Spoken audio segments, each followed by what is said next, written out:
propose de vous attaquer à un examen de physique du jury professionnel pour obtenir le CESS.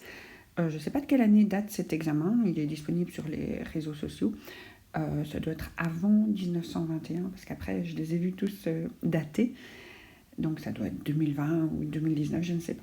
Alors, donc il y a une question 1 sur une centrale électrique, une deuxième question qui demande des transformations d'énergie dans différents exemples concrets, une question 3 qui demande de différencier une énergie renouvelable d'une énergie non renouvelable, une question 4 qui porte sur les énergies grises et une question 5 qui porte sur des calculs et l'utilisation d'un graphique de puissance éolienne. Voilà, donc avant de continuer la vision de cette vidéo, arrêtez vraiment et essayez de le faire par vous-même et ne venez voir la suite de la vidéo que si vous avez encore des questions. Voilà, donc j'espère que vous avez pris le temps de vraiment essayer par vous-même. Donc on va corriger ensemble vos essais. Donc ce qu'on demandait dans la question 1, c'était d'observer le schéma d'une centrale électrique. Donc si on observe, on voit qu'il y a un combustible, qu'il y a de l'électricité qui est produite. Centrale électrique produit de l'électricité. Et donc il y a toute une série de petits éléments qui vont être utiles, enfin de gros éléments. Et donc on vous demandait d'identifier le nom d'une structure qui est le lieu de conversion. Alors, une énergie mécanique en énergie électrique. Mécanique, c'est toujours du mouvement. Donc, ça va être des turbines, ici. Et quand ça doit être converti en énergie électrique, ça va être l'alternateur. Donc, l'alternateur, c'est un gros aimant qui tourne à l'intérieur d'une bobine de fil. Et donc, c'est comme ça qu'on transforme du mouvement en énergie électrique. C'est parce que quand un aimant est en mouvement dans des fils électriques, il y a un courant induit. Donc ça crée vraiment un courant chaque fois que l'aimant bouge. Et souvent, c'est du courant alternatif où les électrons vont dans un sens puis dans l'autre. C'est pour ça qu'on appelle ça un alternateur. Et il y a ça vraiment dans énormément de centrales électriques. Les centrales hydrauliques, les centrales nucléaires, les centrales thermiques comme ici, et bien d'autres, mais pas dans les panneaux photovoltaïques. Là, il n'y a pas d'alternateur, parce qu'il y a juste des mouvements d'électrons sans mouvement d'objets.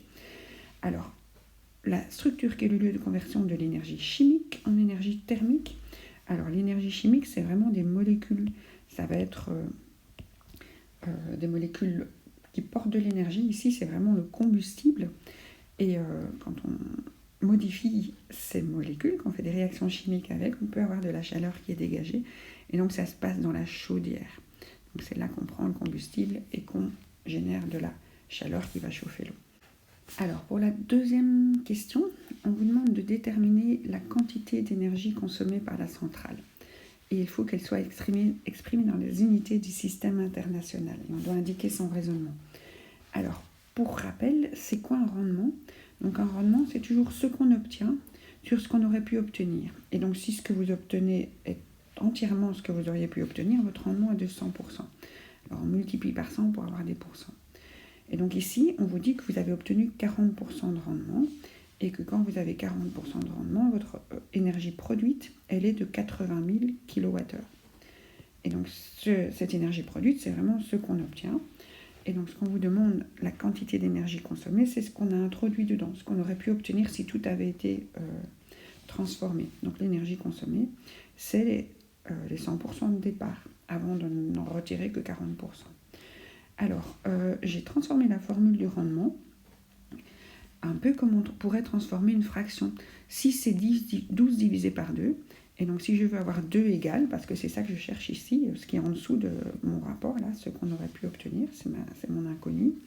Donc j'envoie ce qui est en dessous à droite au-dessus, et ce qui est au-dessus à gauche, en dessous à droite, et donc ça nous donne une nouvelle formule transformée, moi j'appelle ça, où on fait le carrousel des places. Donc notre rendement, il n'est plus rendement égal, mais énergie consommée ou énergie de ce qu'on aurait pu obtenir égale. Et donc la formule est transformée en énergie produite divisée par le rendement. Ça va, donc je divise les 80 000 qui sont 40% par 40 et je multiplie par 100 pour obtenir 200 000 kWh. Il y a moyen de le faire par des règles de 3 aussi, si vous n'aimez pas ces formules et ces transformations de formules. Alors, 200 000 kWh, on le trouve avec les 40% de rendement qui doivent redevenir un 100% de départ. Après, il y a l'information qui est assez discrètement placée, c'est assez sournois, c'est qu'il faut que ça soit dans les unités du système international. Alors les unités du système international, c'est le mètre, c'est le kilo, c'est la seconde, c'est les ampères. On appelle ça le système MKSA. Et donc pour l'énergie, c'est le joule et c'est pas les kilowattheures qui sont plus des énergies usuelles et pas du système international. Donc comment est-ce qu'on transforme les kilowattheures en joules? Mais il faut se dire qu'un kilowatt c'est 1000 watts et qu'une heure c'est 3600 secondes. Et donc 1 kilowattheure, c'est ce qu'on aura consommé quand on fera fonctionner un appareil de 1000 watts pendant 3600 secondes. Donc ça représente 3 600 000 joules.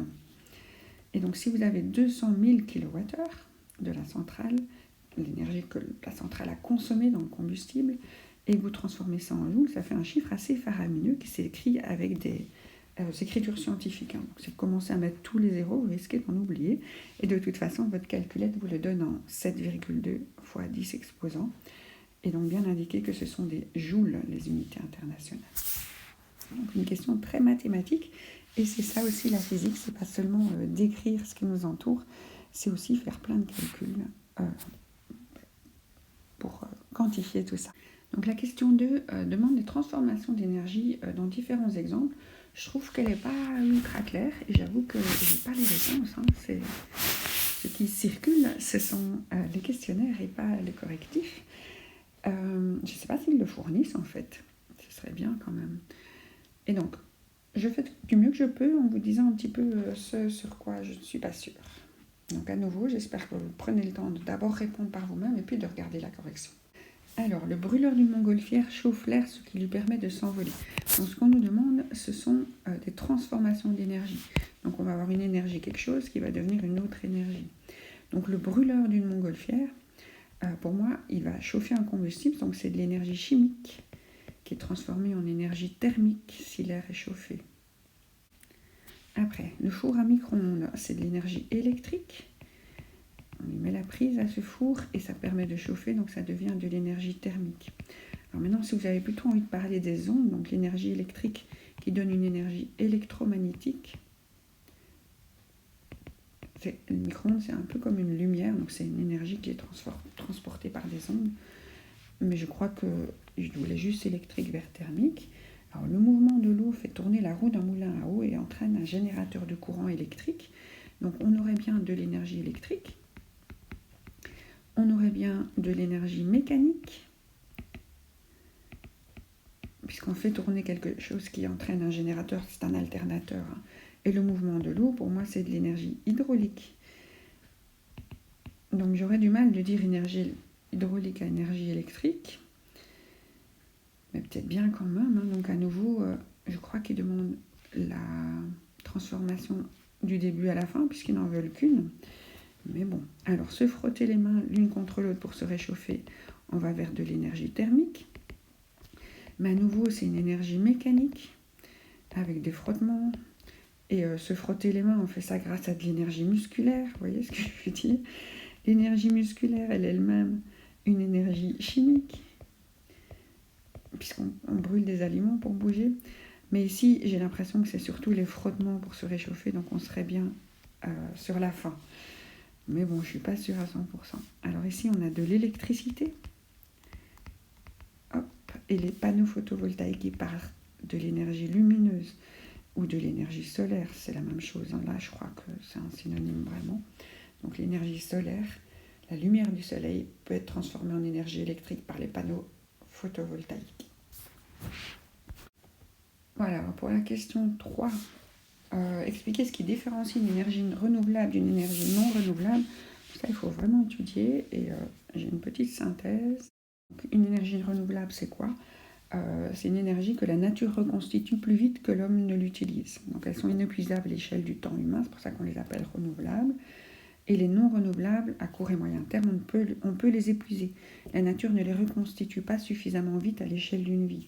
Donc elles sont issues de la nature au départ. Charbon, pétrole, gaz naturel sont des anciens êtres vivants qui se sont décomposés mais sans être brûlés. Donc ils gardent tout leur carbone réduit, donc leur énergie chimique en eux. L'uranium, c'est quelque chose qui vient des étoiles. Et quand on aura fini de consommer l'uranium radioactif qui est disponible, on n'en aura plus. Voilà, et il faudra refaire des étoiles.